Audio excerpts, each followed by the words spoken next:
Nakakonfine pa rin sa Research Institute for Tropical Medicine o RITM ang Pinay nurse na galing Saudi Arabia na nagpositibo sa Middle East Respiratory Syndrome Coronavirus o MERS-CoV.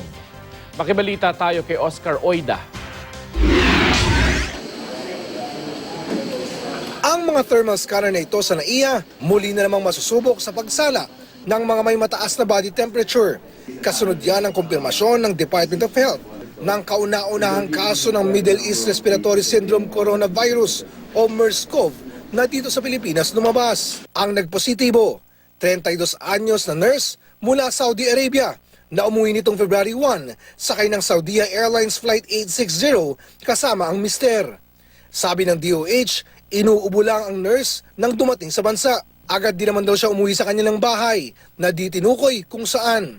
February 2, nilagnat na ang nurse at nagpatingin sa isang health facility sa kanilang lugar. Dahil nakitaan ng mga sintomas ng MERS, agad nakipag-ugnayan sa DOH ang naturang health facility. February 9, dinala sa RITM ang nurse at sumailalim sa 3 pagsusuri. Under observation na ang pamilya ng nurse, habang ang mahigit 200 paserong kasama sa flight, hinahanap na. If you think you are part of this flight, and because we're trying to call on them, and we want you to volunteer yourself, you can call our hotline, the same hotline we had before, 711-1001 and 711-1002. Ubo, hirap sa paghinga, mataas na lagnat, pagdudumi, sakit sa bato at pagbaba ng resistensya ang ilan sa mga sintomas ng sakit na MERS.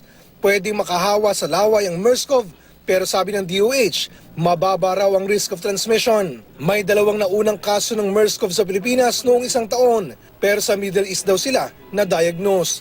2 OFW naman sa Middle East ang nasawi sa sakit. Oscar Oida, GMA News.